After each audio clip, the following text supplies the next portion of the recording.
M7 pour le corps marketing collégial. Je vous lirai les instructions du corps pour ensuite laisser les juges se présenter un par un. Vous disposez de 15 à 20 minutes afin de présenter votre solution au juge. Le temps s'écoule à partir du moment où un membre de l'équipe débute la présentation. Je vous montrerai le temps restant à l'aide d'un carton lorsqu'il vous restera 10 minutes, 5 minutes, 2 minutes, 30 secondes et les 10 dernières secondes vous seront indiquées à l'aide de mes doigts. Si l'un des membres de l'équipe continue à parler à la fin du décompte, je vais le signaler et la présentation s'arrête à cet instant. Si vous faites moins de 15 minutes, il y aura une pénalité d'1 point par 30 secondes manquantes. Les juges bénéficieront ensuite d'une période de questions de 5 minutes lors de laquelle ils pourront vous demander des éclaircissements concernant votre solution. Notez que lors de la période de questions, aucun décompte du temps ne vous est donné. Mais si le membre de l'équipe est en train de parler lorsque le décompte affiche 5 minutes, il est autorisé de terminer sa réponse. Les juges peuvent maintenant se présenter. Bonjour, Eve Espérance, je travaille au Palais Affichage. Antoine Malencourt, Palais Affichage aussi. Catherine Pelletier, faculté des sciences de l'administration. Bonjour. Donc, je me présente, Rachel Labrec. Michel Jean, Camille Fortin. Donc, nous sommes l'agence de marketing FLJ. Au sein de notre entreprise, on a une philosophie qui est très importante pour nous. Votre entreprise, votre produit, c'est le meilleur. En fait, c'est assez simple comme philosophie. Si vous travaillez avec une équipe qui ne reconnaît pas votre produit comme étant le meilleur pour lui, il ne va pas aller le vendre au meilleur de ses capacités. Nous, on va vraiment se forcer pour trouver les meilleurs points, pour trouver pourquoi votre produit se démarque, trouver qu'est-ce qui est meilleur avec votre entreprise comparativement à une autre. Alors, nous, le marché cible que nous avons déterminé pour le mandat que vous nous avez donné, on a décidé d'aller chercher vraiment les étudiants. Je sais qu'en ce moment, présentement, c'est les femmes âgées de 18 à 37 ans, votre plus grande clientèle. Mais étant donné certains facteurs que nous avons lus, on a décidé aussi d'aller chercher les étudiants pour un peu élargir votre clientèle et vous offrir une plus grande possibilité là, quant à vos futurs projets. On a fait un peu l'analyse de votre entreprise. On a relevé de nombreuses forces, des opportunités, des menaces, des faiblesses. Au sein de notre entreprise, vous offrez une très grande variété de thé. Du thé vert, du thé blanc, du thé sans caféine, du thé aux fruits. Bref, cela, ça vous attire une grande clientèle. Aussi, vous avez une table de fidélité qui est très bien établie. Vous offrez de nombreux programmes de récompense avec ceci, donc ça vous fidélise une clientèle qui vient fréquemment chez vous. Présentement, vous avez une très bonne réputation, surtout au sein de Montréal, où tout a commencé. C'est votre premier lieu d'établissement. Donc, vous avez déjà, à la grandeur de la région du Québec, une très bonne réputation face à votre entreprise. Votre faiblesse, c'est un peu la clientèle, justement, comme je disais tout à l'heure, vraiment spécifique quant aux femmes 18 à 37 ans. Donc, on va essayer d'un peu élargir ça pour au moins être restreint à ce niveau-là pour vous offrir de plus grandes opportunités. Ce qui s'offre à votre entreprise, les nouvelles tendances, entre autres, les saines habitudes de vie. On sait qu'en 2015, les âges sont beaucoup portés à leur santé, ils font attention à leur bien-être. Donc, le thé, c'est un des éléments qui offre beaucoup de bienfaits à la santé. Donc, ça vous donne un bon avantage. Ce qui vous apporte la nouvelle clientèle et le nouveau marché, ce qu'on disait par là, c'est justement votre nouveau lancement de produits. Vous allez pouvoir aller chercher d'autres clientèles, vous allez avoir un plus grand marché, vous allez pouvoir prendre de plus grandes parts du marché au niveau de l'alimentaire. Aussi, il y a le marché en croissance. On sait que de plus en plus, les gens sont attirés par le thé. Il y a de plus en plus de sortes qui sont offertes. Justement, il y a des thés, là, je sais qui se font comme à la saveur de dessert. Donc, de plus en plus, c'est développé. Donc, justement, pour vos entreprises, ça va apporter des bienfaits.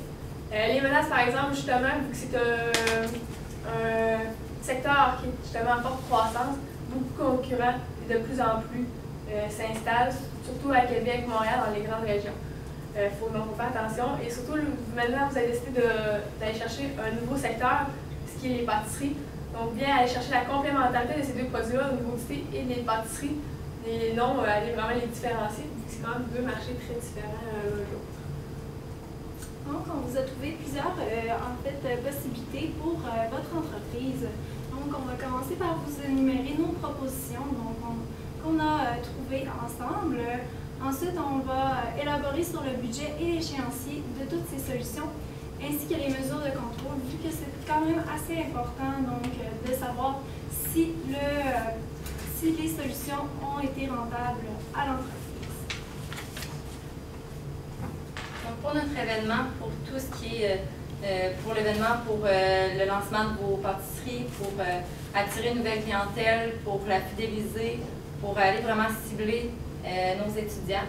On est allé avec un slogan avec votre thé, un brin de nouveauté. Pour lancer les pâtisseries, on voulait vraiment avoir un slogan qui va les apporter, qui va montrer que c'est nouveau dans l'entreprise. Donc, l'événement qu'on a composé pour vous, c'est un événement qui s'échelonne en fait sur 7 jours. Donc, un événement pour le samedi-dimanche qui va se continuer pour la semaine, mais en étant quand même un petit peu réduit pour vraiment apporter le monde le samedi-dimanche qui va vraiment être nos 2 gros boosts. Samedi-dimanche, ce qu'on offre, c'est les pâtisseries gratuites. Chaque personne qui va rentrer dans le commerce va avoir le droit à sa pâtisserie, va vraiment avoir un comptoir, un petit peu comme un bar à salade, mais vraiment un bar à pâtisserie pour qu'on goûte chaque pâtisserie. Si j'en aime pas une, je veux revenir puis je veux en aimer une autre. Fait qu'il faut vraiment goûter plus qu'une à ce moment-là. On a pensé aussi faire des conférences. Donc, on vise un marché d'étudiants, des conférences, par exemple, sur le stress, la gestion du stress, des conférences aussi sur la santé, sur les bienfaits du thé, peut-être avec un spécialiste, par exemple. Aussi, chaque thé dans chaque pâtisserie, vu que les pâtisseries sont faites à base de thé, je veux savoir, telle pâtisserie a quel thé, qui sert à quoi, qu'est-ce que ça va goûter avant même que je le goûte. Donc, des conférences qui pourraient aller un petit peu peut-être dans ce sens-là. Sinon, on avait pensé aussi à des groupes musicaux. Donc, entre les conférences, on pourrait avoir des groupes musicaux qui viennent, par exemple, des universités, qui viennent des cégeps, par exemple, les groupes qu'on va retrouver dans les boîtes à chansons, dans les bars. C'est des groupes qui vont attirer beaucoup de personnes. Puis ces groupes-là étant déjà, ou juste un chansonnier, là, étant déjà dans les universités, dans les cégeps, connaissent des gens, vont pouvoir les apporter. Ces gens-là ont des amis qui vont vouloir les voir en spectacle, qui vont vouloir aller les voir jouer. Fait que ces personnes-là vont venir, qui vont déjà faire une clientèle, qui va pouvoir élargir notre clientèle. Voyage à gagner. En fait, on avait pensé faire tirer un voyage dans ces 2 journées-là. Chaque personne qui vient acheter, par exemple, un thé pour accompagner sa pâtisserie va avoir un petit coupon à remplir. À la fin, on ferait tirer un voyage qui irait dans le même sens que l'entreprise. Donc, un voyage, par exemple, ce qu'on avait pensé, c'était un voyage en Inde. À la place de faire la route des vins, mais pourquoi pas faire la route des thés? Aller en apprendre un petit peu plus, aller voir qu'est-ce qui se fait. Peut-être vont faire des sondages avec une clientèle, qu'est-ce qu'ils apprécient. Ensuite de ça, pour la semaine, pour le lundi au vendredi, on a pensé un petit peu continuer en fait cet événement-là en faisant les points fidélité, les bonifiés. Donc, par exemple, 2 fois les points fidélité à l'achat de vos produits habituels. Les pâtisseries gratuites pour les étudiants. Donc, quand ils viennent à une preuve étudiante, une carte étudiante par exemple, on leur donne la pâtisserie gratuite avec l'achat de leur thé. Sinon, les groupes musicaux aussi qui continueraient pendant la semaine là, pour apporter encore d'autres étudiants. Donc, bien sûr, pour avoir autant un gros événement, c'est important d'avoir une publicité. Donc, c'est sûr, avec un gros événement comme ça, on veut des gens, on veut des étudiants, donc c'est important de viser le marché cible. Donc, pour ce faire, nous avons opté pour les réseaux sociaux. Donc, avec les réseaux sociaux, on arrive plus à toucher les étudiants, donc vu qu'ils sont très axés sur la nouvelle technologie. Donc, par exemple, on vous propose de faire des concours sur les réseaux sociaux comme Facebook, Pinterest, Instagram. Par exemple, de prendre une photo avec leur thé et de pouvoir gagner des cartes cadeaux, des ensembles à thé, toutes sortes de choses, donc vraiment pour les attirer. Également, avec les réseaux sociaux, on vous propose de dévoiler à l'avance certaines pâtisseries, donc des belles pâtisseries que vous auriez fait avec, c'est ça, quelques petites introductions sur comment il a été fait avec le thé et tout ça. Et bien sûr, on veut miser tout sur les étudiants, donc mettre des publicités dans les établissements scolaires, ce serait très important.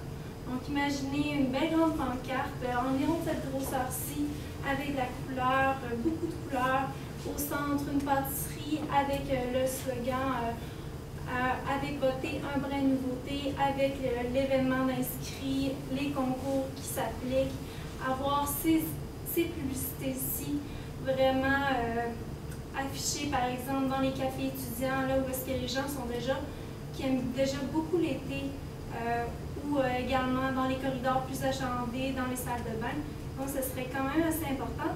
Mais il ne faut pas oublier également nos clients fidèles. Donc, leur envoyer des courriels un peu plus fréquemment donc sur les nouveautés, donc leur envoyer les dévoilements de pâtisserie à eux pour être sûr qu'ils voient qu'on a un événement qui se prépare pour une semaine. Alors maintenant, pour mettre un peu, on vous a fait un échéancier pour voir un peu le tout le plus visuel possible. Donc en août, comme on dit tantôt, l'idée va commencer à dévoiler quelques pâtisseries, que ce soit un cupcake, que ce soit une galette, que ce soit un petit gâteau, peu importe, vraiment juste commencer fin août pour les attirer, mais pas trop les étaler non plus, c'est pour ça qu'on commence assez tard, fin août.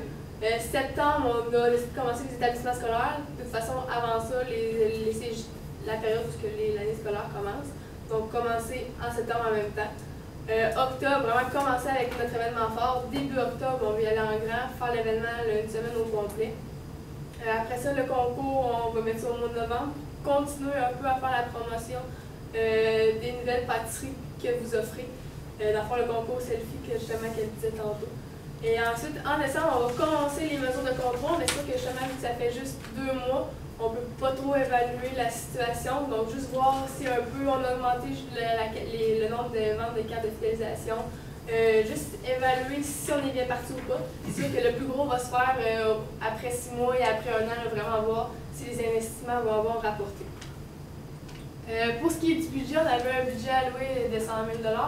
Alors, pour ce qui est des affiches publicitaires, la conception, de l'imprimerie, on a donné à peu près 10 000 $ à ce niveau-là. Pour ce qui est de la publicité des réseaux sociaux, tout ce qui est fenêtres sponsorisées, tout ce qui est pour la personne qui va se mettre en application pour mettre les pâtisseries sur les réseaux sociaux, on a donné un budget de 15 000 $. Pour ce qui est de l'événement qui dure une semaine au complet, on a décidé de mettre une bonne partie du budget là-dessus pour vraiment se concentrer sur le lancement des pâtisseries, puisque c'est quand même là-dessus qu'on veut mettre le plus grand accent dans notre projet. On a décidé de mettre un 55 000 $. Et les concours, tout ce qui est les voyages à gagner, les coffrets cadeaux, les ensembles, on a mis à 20 000 $. Tout ça remis pour faire un total de 100 000 $. Bien sûr, ces montants comprennent des petits montants de sécurité au cas où il y a des imprévus. On ne veut pas dépasser votre budget. Donc, c'est pour ça qu'on a mis les montants plus gros pour être sûr que rien ne dépasse ce que vous aviez prévu allouer à ce projet.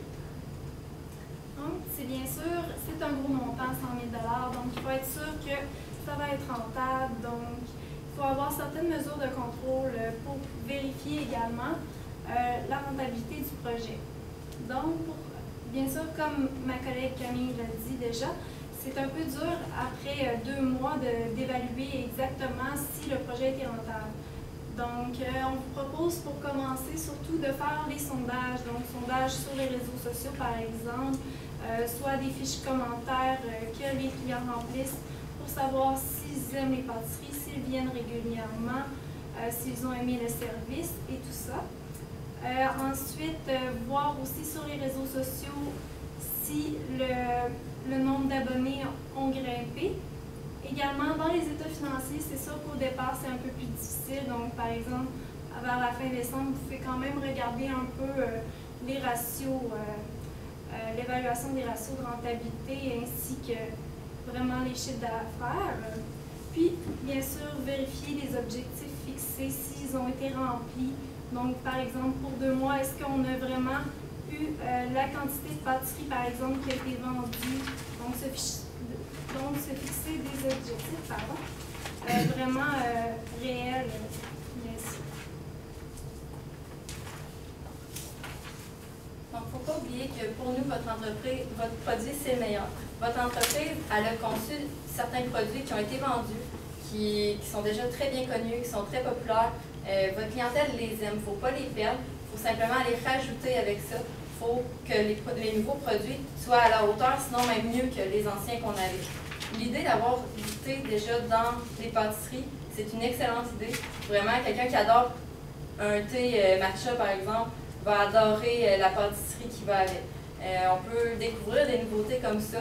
Les personnes vont peut-être venir même acheter des thés pour faire d'autres recettes que vous n'avez pas nécessairement. Donc, ça peut augmenter vos ventes sur d'autres produits, mais il faut s'assurer de bien les faire connaître aussi. Donc, en les faisant bien connaître, on vous a proposé l'événement, par exemple. On a d'autres idées aussi pour des saisons ultérieures. Par exemple, pour l'été, pour l'hiver, on a toujours, l'été, l'été glacé, l'hiver, quelque chose de chaud, quelque chose de latte peut-être. Donc, on aurait d'autres idées à vous proposer pour des saisons à venir. Donc, avec notre entreprise, vous feriez une bonne affaire. Puis, pour finir, on voulait vous dire que votre entreprise, vraiment, c'était le fun de faire un cas comme celui-là. C'était le fun de voir qu'est-ce qu'on pouvait faire, qu'est-ce qui s'offrait à nous un petit peu comme opportunité de trouver des événements, d'essayer de chercher un petit peu qu'est-ce qu'on pouvait faire de plus que les autres pourraient vous apporter, pourraient vous donner. On est prêt à certains changements aussi. Si vous avez d'autres idées, s'il y a quelque chose que vous voulez mettre, que personnellement ça vous touche, qu'un thé en particulier, vous voulez mettre en valeur, vous voulez avoir un autre programme de fidélisation, on est prêt à vous trouver des nouvelles idées. On est prêt aussi à changer déjà ce qu'on a trouvé un petit peu, les modifier pour aller vers vous, mais vraiment notre événement, on pense que ça pourrait être un point marquant, puis on pense que ça pourrait vraiment bien aider à lancer en fait là, vos pâtisseries, puis à améliorer la visibilité que vous avez pour, face aux étudiants.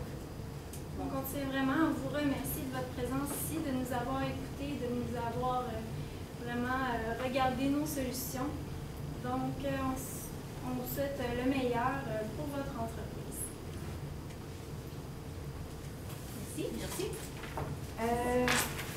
Ben, oui. Moi, j'ai une première question. Au début de la présentation, vous avez comme écarté le reste de notre cible. Et nous, c'est beaucoup plus femmes, tout, puis ça va aussi plus vieux que juste étudiants. Donc, je veux savoir pourquoi vous avez vraiment décidé de choisir juste les étudiants finalement. Et je vais juste compléter, d'autant plus que vous nous avez dit qu'une de nos faiblesses était la cible qui était trop restreinte. Effectivement. Juste la mettre en contexte. En fait, c'est sûr qu'avec les étudiants, donc souvent on les voit, ils vont, par exemple, aller étudier avec un café ou un thé. Donc souvent, c'est des gens que, dès qu'on les approche, ça va être plus simple de les garder dans l'entreprise. Donc, dès qu'ils vont voir vos produits, ils vont tout de suite les aimer d'abord. Surtout s'ils aiment le thé avec les pâtisseries, ils vont adorer.